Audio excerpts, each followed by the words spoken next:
మీకు ఒక చిన్న ఉదాహరణ చెప్తాను. మూలాధారంలో ఎలా ఉంటుంది మన పరిస్థితులు. మరి అమ్మవారు అక్కడ నీకు జాగృతం కావట్లేదు, నాకేమీ కావట్లేదు స్వామి అంటే ఎందుకు అవుతుంది? ఆ తప్పు డీమెరిట్స్ చెప్తున్నాను. నీ తప్పు చెప్తే కరెక్ట్ చేసుకుంటే నీకొస్తుంది అనుభూతి. ఇప్పుడు అది చెప్తాను వినండి.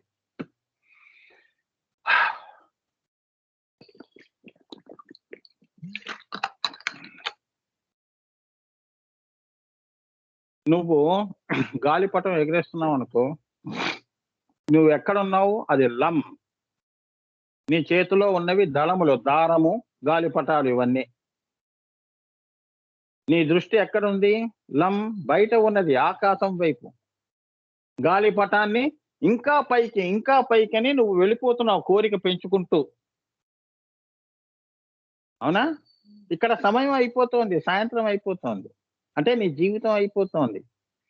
ఇంకా దారం వదిలావనుకో, దాన్ని దింపటానికి నీకెంత సమయం పట్టాలి? గాలిపటాన్ని కిందకి. కోరిక పెంచావే గాని తగ్గించలేదు. అవునా? కొందరు ఎంతవరకు ఎగరేయాలో, ఎంతవరకు కోరికుండాలో అంతవరకే పెడతారు. అర్థమైందా? కొందరికి అసలు గాలిపటం మీదే విరక్తి పుడుతుంది. మొత్తం తీసేసుకొని ఇంట్లో పడేసి వాళ్ళు ఇంకో పనిలోకెళ్ళిపోతారు. అదే ధ్యానం. గాలిపటం లేదు, దారము లేదు, ఆ లం అనేది కూడా లేదు. అక్కడ దృష్టి పోయింది. అప్పుడు స్వాధిష్టానంలో అగ్ని పుడుతుంది. పైకి వెళ్తావు. ఈ కింద కోరికలు పోతాయి. అర్థమైందా? ఇవన్నీ నేను ప్రజ్ఞా విలాసంలో మూలాధారం చెప్పినప్పుడు దాని అది ఏంటి గ్రాంధికంగా చెప్పుకుంటూ దానికి నేను ఉదాహరణగా మీకు చూపిస్తాను. అసలు ఆ అనుభూతులు ఎలా వస్తాయి? ఆ అనుభూతుల్ని మనం దాటుకుంటూ ఎలా పైకి వెళుతున్నాము? అలా చివరికి ఒకటిగా ఎలా మిగిలిపోతున్నావు ఆజ్ఞా చక్రంలో. అది ఎదుగుదలంటే. నువ్వే ఒక దేవతా వృక్షంగా ఎదుగుతావు. చెట్లకి దండం పెట్టేవాళ్ళు నీకు దండం పెట్టరు. దేవతా వృక్షం అని చెప్పి దానికి దండం పెడుతున్నారు కదా! మరి నీలో నువ్వు లం బీజం నుంచి ఆ సంవత్సరాల దాకా నీ చెట్టు ఎదిగింది అంటే నీకు నమస్కారం పెట్టుకుంటా పోతారా? అది ఎదుగుదల అంటే. స్పిరిచ్యువల్ గ్రోత్, డెవలప్‌మెంట్ అంటారు. అంతేగాని చెట్టు ఎంతుందో అంతే పెట్టడం కాదు. ఎండిపోతూ, మళ్ళీ చిగురిస్తూ, ఎండిపోతూ, చిగురిస్తూ కొన్ని మొక్కలు అలానే ఉంటాయి. ఎదగవు. కుండీ ఎప్పుడో 10 సంవత్సరాలు తెచ్చినప్పుడు కుండీ అలా ఎలా ఉందో అంతే ఉంటుందది. మనం తెచ్చినప్పుడు ఎంతుందో అంతే. కొన్ని ఎదగవు. నీళ్లు పోయడం మర్చిపోతాం. మళ్ళీ నీళ్లు పోస్తాం. మళ్ళీ చిన్న ఆకు వస్తుంది. మళ్ళీ చచ్చిపోతుంది. మళ్ళీ బతుకుతుంది. ఇలానే ఉంటుంది ప్రపంచం. ఎదగాలి. కుండీ సరిపోవట్లేదు గురువుగారు. ఇది ఆజ్ఞా చక్రం దాకా వెళ్ళిపోయింది. ఇది భూమిలో పాతేస్తే గాని వృక్షం అయిపోతుందని అవునా? దాన్ని తీసుకెళ్ళి భూమిలో పాతేస్తాం. అప్పుడు అది మహావృక్షంగా అయిపోతుంది. సో, ఆజ్ఞా చక్రంలో నువ్వేమవుతావు? హ్మ్. మహావృక్షం అవుతావు. అక్కడ పళ్ళు కాస్తాయి. అంటే నీకు మరుజన్మ వచ్చిందని అదే నీ ప్రతిఫలం. నీ చెట్టు నీకు ఇచ్చినది మూడో కన్ను దగ్గర ఫలం ఏమిచ్చింది అమ్మవారు అంటే అహం బ్రహ్మాస్మి అన్న మొదటి ఫలం నీకిస్తుంది. నువ్వు నేను ఒకటి అని చెప్తుంది. అహం బ్రహ్మాస్మి అని మహావాక్యాన్ని ఒకటి నువ్వు సానుభూతి చేసుకుంటావు. ఆ పండు నువ్వు తింటావు. నువ్వు నువ్వు నీరు పోసిన చెట్టు. ఇలా ఉంటుందమ్మా. చాలా జాగ్రత్తగా, సున్నితంగా అమ్మవారిని మనం ప్రకృతిని అర్థం చేసుకోవాలి. మొరటుగా ఎప్పుడు ప్రకృతిని అప్రోచ్ కాకూడదు. సున్నిత భావాలతో, సున్నితమైన స్పర్శలతో ప్రకృతిని మనం మమేకం తల్లీనత తెచ్చుకోవాలి. అవునా? సో, మూలాధారం గురించి నెమ్మదిగా నేను అసలు మూలాధారం అంటే ఏంటో, కుండలిని అంటే ఏంటో ప్రజ్ఞా విలాసంలో ప్రస్తుతానికి ఇక్కడికిచ్చాడు. సో, కుటిలాంగి, భుజంగి, శక్తి, ఈశ్వరి, అరుంధతి, కుండలి, క్రియాశక్తి అని ఈ కుండలినికే పేర్లు.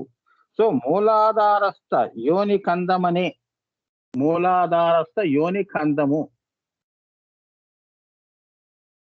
యోని కందమనే త్రికోణ కర్ణిక యందు నిద్రించు ముఖ్య ప్రాణనాడి కుండలిని.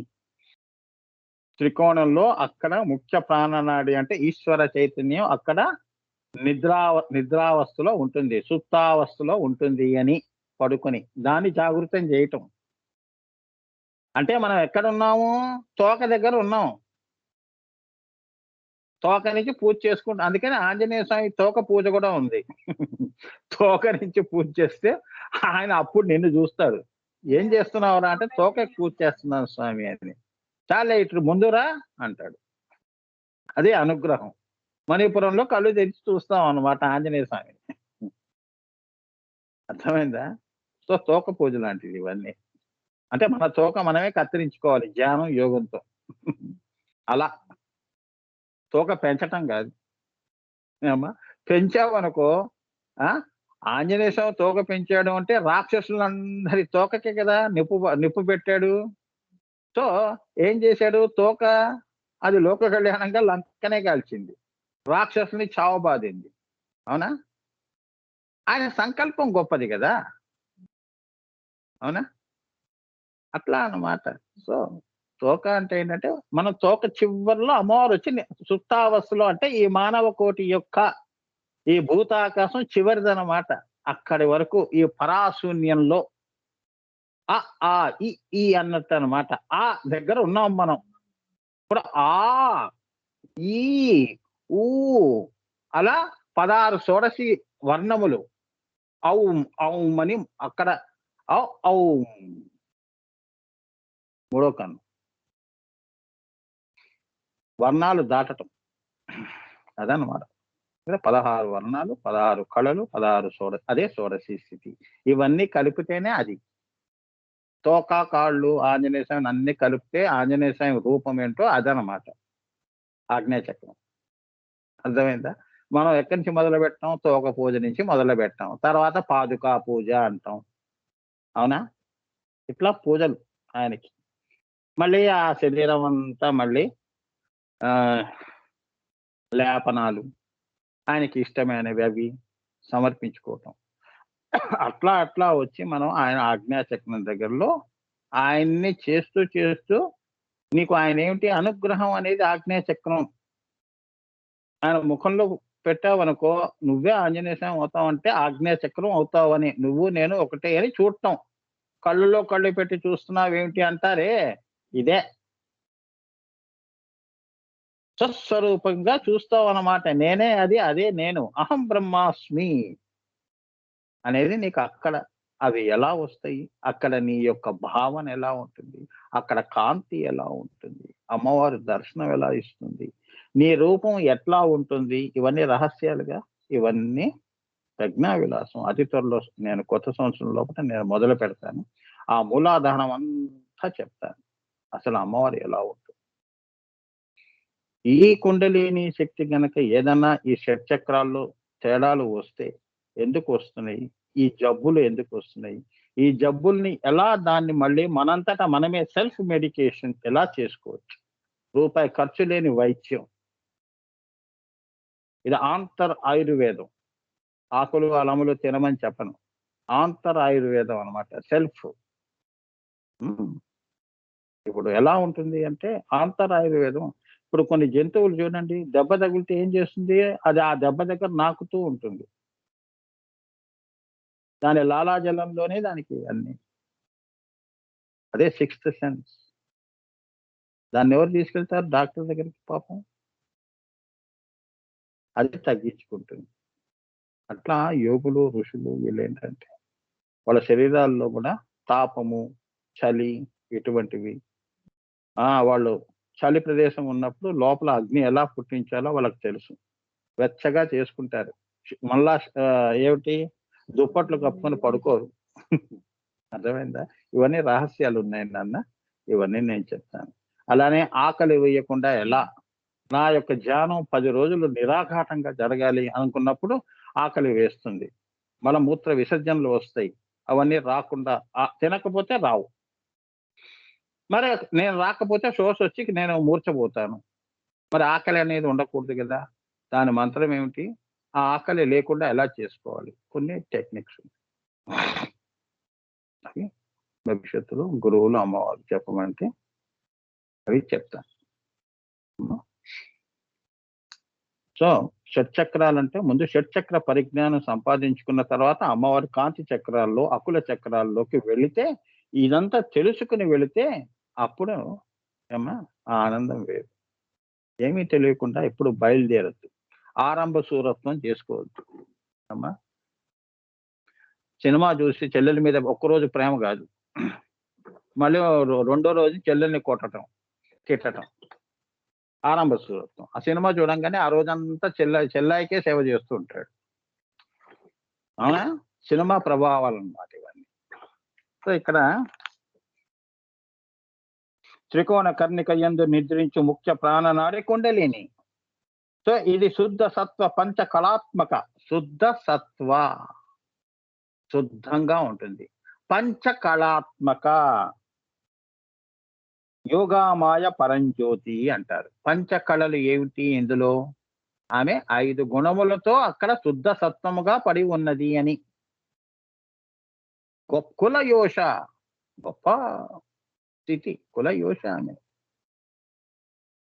స్వపిత కుండలినీయే యోగమాయా కుండలిని. ఆమె వైఖరి అంటారు. పరా నుంచి బయలుదేరి పశ్చింతి అయి మధ్యమా అయి వైఖరిగా వచ్చింది. నోటి నుంచి బయటికి వచ్చిన ప్రకృతిది. శక్తి బయట నుంచి వచ్చింది. అగ్నిర్వాక్ వాకే వరుక్ అని. ఓంకారం. ఓం పరాలో ఉంది. ఇప్పుడు నువ్వు పాట ఎలా పాడతావు? మూలాధారంలో పరాలో నీకు ఏ పాట పాడాలనేది కూడా తెలియని స్థితి నీకు. పరాలోంచి పశ్యంతికి వస్తావు. అంటే మణిపురం దగ్గరికి వస్తావు. అప్పుడు రాగం తీస్తావు, కళ్ళు తెరుస్తావు. శుక్లాం భరధరం విష్ణు పాడదాము అనేది ఒక భావన వస్తుంది. ఆ భావము అక్షరాకృతి మధ్యమాలో జరుగుతుంది. సృష్టి కూడా అలానే. మధ్యమ అంటే హృదయంలో నీకు ఆ పాట యొక్క అక్షరాలన్నీ కనిపిస్తాయి. చక్కగా అక్కడ పూలన్నీ మాల కడతావు. వైఖరిగా ఏం చేస్తావు? పాట పాడతావు. సృష్టి కూడా అలా వచ్చింది అని. ఆవిడ నోటి నుంచి వచ్చింది. వాగ్దేవి, వాక్కు నుంచి పుట్టినది. అర్థమైందా? సో అందుకే యోగమాయ కుండలిని వాగ్దేవి అన్నది మరొక రహస్యం. ఇంకో రకంగా చూస్తే ఆమె వాక్ స్వరూపం. ఓంకారం నుంచి సృష్టి వచ్చింది కదా. ఓంకారం ఎవరు చెప్పారు? అమ్మవారు. పరాపశ్యంతి మధ్యమాగా ఓం అంటే పరాలో ఈం శ్రీం హ్రీం ఓం అనగానే పంచభౌతికాలు పుట్టాయి. సూక్ష్మాలన్నీ స్థూలంలోకి వస్తున్నాయి. ఓంకారం నుంచి స్థూల సృష్టి జరుగుతోందని. మనలానే పంచభూతాలు కూడా మనలానే అవి కూడా పుడుతున్నాయి. నీరు కూడా పుడుతోంది. అలా అన్ని పుడుతున్నాయి. మేధస్సు అన్ని కూడా స్థూలంలోకి వస్తున్నాయి. జ్ఞానము, అజ్ఞానము, విజ్ఞానము, ప్రజ్ఞానము ఇవన్నీ ఆకాశాన్ని నుంచి కిందకు పడుతున్నాయి. ఇదే హిరణ్యవర్ణం హరిణీం సువర్ణ రచిత శ్రేజాం అంటే. ఇది వచ్చింది అది రాలేదు అనేది కాదు. అన్ని కొట్టుకొని వస్తున్నాయి. భూతాకాశంలో ఓంకారం నుంచి అన్ని పంచీకృతమై సృష్టి బయటకు వస్తోంది అని. ఓం నుంచి బయటకు వస్తోంది అని. నాగార్జున సాగర్ డ్యామ్ లాంటిది. డ్యామ్ నుంచి నీళ్లు ఎంత కావాలో అంత మనం తోడుకుంటున్నాం. పరా నుంచి వస్తున్న నీళ్లు. ఆకాశ గంగా. ఆ గంగకి మనం ఇక్కడ బ్యారేజీలు కడుతున్నాం. అర్థమైందా? ఎవరికి ఏం కావాలో అది. సృష్టి అంతా అలా వస్తుంది. ఎవరికి ఎంతెంత కావాలో అంతంత తీసుకుని బతికేస్తున్నాం మనం. నా పంటకి ఇంత నీళ్లు చాలండి, ఎక్కువ నీళ్లు వదలకండి అని ఒక చిన్న చిన్న పాయలు చేసుకుని మన పొలాల్లోకి నీళ్లు తెచ్చుకోవటం. ఎంత కావాలో అంతే. జ్ఞానం కూడా అంతేగా. అజ్ఞానము, జ్ఞానము, విజ్ఞానము. కొందరికి వారి అజ్ఞానమే వారికి ఆనందం. కొందరు వారి జ్ఞానమే వారికి ఆనందం. ఇంకా పెంచుకోవాలనుకున్నవాడు విజ్ఞానంలోకి వెళ్తాడు. అట్లా సృష్టి అనేక విధాలుగా పిపలికాది బ్రహ్మ పర్యంతము కూడా ఓంకారం. అమ్మవారిని చూడాలంటే ఓంకార రూపిణి హ్రీంకారవాసిని అన్నాడు. ఆ సంకల్పాలు ఆవిడ హ్రీంలో పెట్టుకుంది కాబట్టి అవన్నీ ఆమె ఆవిష్కృతం చేసుకోవటం అంటే ఓంకారంలోకి వచ్చి నిన్ను పుట్టిస్తోంది, సృష్టిని పుట్టిస్తోంది. హ్రీంకారవాసిని, అది ప్రకృతి స్వరూపిణి. ఆమె ఎవరు? ప్రకృతి స్వరూపిణి. ఈశ్వర సంకల్పం పెట్టుకొని, పురుషుణ్ణి పెట్టుకొని మనసులో ప్రకృతిగా బయటికి వస్తుంది. ఇంత అందంగా చెప్తారా? సో వాగ్భవ బీజ సంకేతము ఐం, సరస్వతి మహాబీజం. ఈ ఐంలో ఏమున్నాయి? ఐంలో ఆ ఉంది, రాసుకోండి. ఈ ఆ ఆ ఈ ఈ మూడో ఈ, మళ్ళీ ఆ ప్లస్ మా కాదు.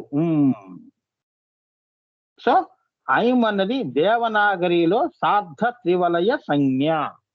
సార్ధ త్రివలయ సంజ్ఞ దేవనాగరి అంటే మన సంస్కృతంలో ఐం బీజం అలా రాస్తారు. అంటే త్రివలయము అంటే ఏంటంటే 3 త్రిపుటి. త్రిపుటి అప్పుడే స్థూలం అనేది వస్తుంది అని. త్రివలయం సత్వరజస్తమో గుణాలు, సృష్టి స్థితిలయ, అట్లా సీన్, సీయర్, సీయింగ్, లేదా అనుభూతులు రావు మనకి. ఇది ఉండాలి. త్రివలయము ఐం బీజం అది కూడా పుట్టించి అందులో పెడుతోంది, అందరినీ నియమించి నిగ్రహిస్తోంది. ఈ 3 వలయాలు మన చుట్టూ గీసింది, సృష్టి ఇది అని చెప్పింది. లక్ష్మణ రేఖ, సీతమ్మ వారిని చెప్పటం ఈ గీత దాటద్దు అని, అనర్థాలు వస్తాయని. అప్పుడు వెళ్ళాడు రాముణ్ణి వెతుక్కోవటానికి. సో ఇక్కడ ఆ దేవనాగరిలో సార్ధ త్రివలయ సంజ్ఞ. ఆ అంటే ఏమిటి? అమ్మవారు ఎలా వస్తోంది? సదాశివుడి దగ్గర నుంచి వస్తోంది ఆ. కాబట్టి ఈ అంటే శక్తి. ఆ ఈ రెండు కలిస్తే శక్తి, ఈశ్వర సదాశివ శక్తి. ఏమా? ఆ అంటే పంచకళాత్మక బ్రహ్మ, 5 కళలతో. ఆ మొదటి ఆ. కళలు అంటే సృష్టి స్థితిలయ తిరోధాన వమనాలు కలిగిన పంచబ్రహ్మల్ని సనాసీనగా చేసుకున్న ఆ అమ్మవారు. ఏమవుతోంది? దీన్ని ఏం చేస్తుంది? బయటికి వస్తే గా మాయగా బయటికి వస్తోంది. 5 పెట్టుకుని బయటికి వస్తోందని. కాబట్టి ఐం అన్న బీజంలో శుద్ధ సత్వ పంచ కళాత్మక యోగమాయ పరంజ్యోతి అన్న భావన ఉన్నది. కాబట్టి కుండలినికి వాగ్దేవి. ఎంత కష్టంగా ఉందో చూడండి. అంటే ఒక్క మాట అమ్మవారు ఓంగా పలికింది అంటే దాని వెనక ఆమె ఎన్ని పెట్టుకొని ఓం అంది. ఇప్పుడు మనం ఒక విషయం ఒక విషయం మాట్లాడుతున్నాం అనుకోండి, పెద్దలు ఏం చేస్తారు? నిన్ను అంటలేదమ్మా, ఎవరినో అంటున్నాం అని చెప్పి ఎంతో విషయం దాచి నీకు చెప్తారు. కానీ అదంతా నాకు చెప్తున్నట్టుగా ఉంది అనేది తీసుకురావటం కోసం. ఓంకారం మనకి ఆమె చెప్పదు నేను ఇన్ని పెట్టుకుని వచ్చాను అని. పంచకళాత్మకమైన యోగమాయ పరబ్రహ్మ స్వరూప పంచకళాత్మక బ్రహ్మ, అదే ఏమన్నాడు? పంచకళాత్మక యోగమాయ పరంజ్యోతి అన్న భావన ఉన్నది. కాబట్టి కుండలినికి వాగ్దేవి, విశ్వ యోని, నాద రూపిణి అని పేర్లు సార్థకమే కదా. ఎన్ని కళలు పెట్టుకొని వచ్చింది ఓంకారం. ఓం అంటే అది, లేకపోతే సృష్టి ఉండదు. ఏముందండి, ఉట్టి ఓంకారమేగా, ఒక అక్షరమే కదా అంటావు. కాదు, దాని వెనక ఎంత ఉందో చూడండి. సో అస్తి ప్రియం భాతి ఇది అక్షరం పరబ్రహ్మ నామ రూప ఇది శక్తి. ఇవి పంచకళాత్మక బ్రహ్మము అనగా నిర్గుణ సగుణ బ్రహ్మము. ఇది పంచకృత్య పరాయణ లక్షణము కలది. ఈ ఓంకారానికి పంచకృత్య పరాయణ 5 కృత్యములు చేస్తుంది అన్నమాట. సృష్టి చెయ్యాలి అంటే ఈ 5 తనలో పెట్టుకుని ఉన్నది ఓంకారము. అస్తి ప్రియం భాతి ఇవన్నీ చెప్పాడు కదా. ఇది అక్షరం పరబ్రహ్మ నామ రూప ఇది శక్తి. ఈ అమ్మవారు శివశక్తి అనేది సామాన్యమైనది కాదు. ఎంత మహాశక్తి ఉంటే ఇంత సృష్టి చేసింది. అలా నిర్గుణం నుంచి సగుణంలోకి వచ్చింది. సగుణంలోకి వస్తే మామూలుగా రాలేదు. ఏదో మనం వచ్చి పోయినట్టుగా ఉండదు. వచ్చింది అంటే ఇంత సృష్టి చేసిందంటే ఎంత శక్తి ఉండాలి? పంచబ్రహ్మలు, పంచ కళలు ఆమెలో పెట్టుకొని వచ్చింది. అస్తే ప్రియం భాతి. ఇవన్నీ కూడా తానే ఉండి నిన్ను పుట్టిస్తోంది. తనని తానులోంచి ఇంకో దాన్ని పుట్టిస్తోంది. ఇప్పుడు నీలో ఎన్నో ఊహలు, ఆలోచనలు ఎలా పుడుతున్నాయి? అవి నీవి కావు కదా! ఎలా పుడుతున్నాయి? అలా ఈ సృష్టిని చేస్తోంది అనేకముగా, ఏకము అనేకముగా. ఇది ఎలా చేస్తోంది? పంచకళాత్మకంగా చేస్తోంది. అవి పెట్టుకొని చేస్తోంది అని. 5 బ్రహ్మలు. అంటే వారి కృత్యములు పెట్టుకొని ఆమెయే. ఈ పనులు కూడా ఆమెవే. వంటింట్లో ఉంటే ఇలా, ఆఫీస్‌కెళ్తే అది అన్నట్టు. కానీ అన్నీ చేసేది ఆమె. ఆ పని చేసిన కాలము పుట్టించింది కాబట్టి ఆమెని ఖాళీ అన్నాం. అక్కడ వేరు చేసాం అమ్మవారిని. అది నాదేరా వెధవ. ఆ పని కూడా నేనే చేశాను. మనం అందుకే ఈ ద్వైతము. ద్వైతానికేమిటి? ఎప్పుడు అందరిని విడదీసే తత్వం. ఇది వేరు, అది వేరు. స్వ, పర.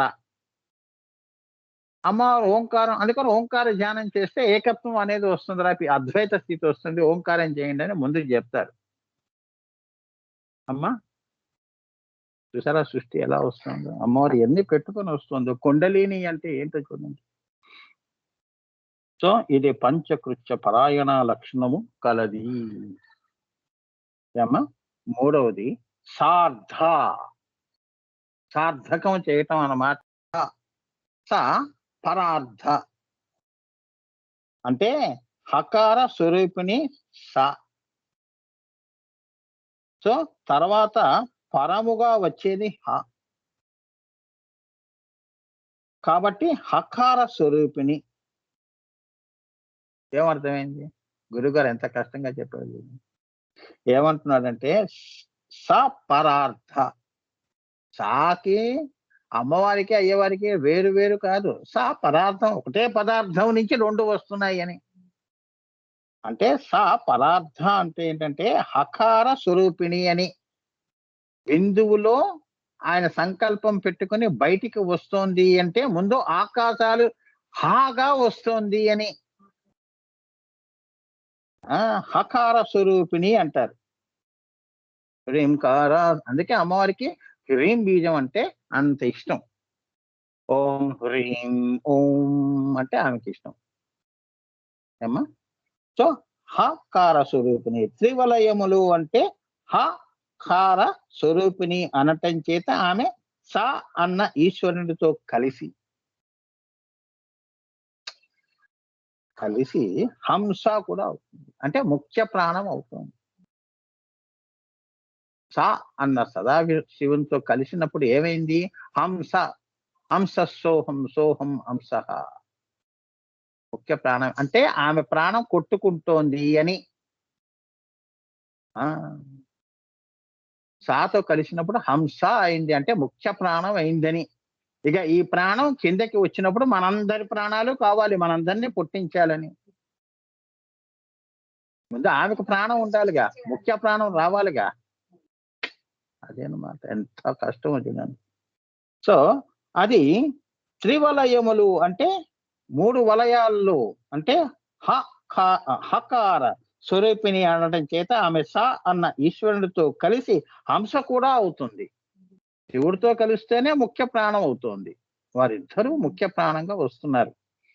అవుతుంది. త్రివలయములు అంటే త్రిపుటి.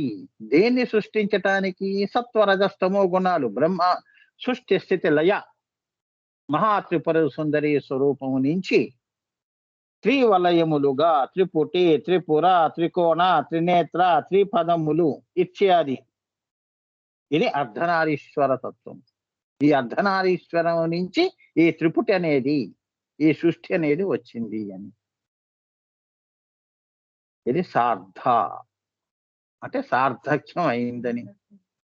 ఈశ్వర సంకల్పం సార్థక్యం చేసినది తల్లి అని. ఎంత కష్టమో చూడండి లోపల.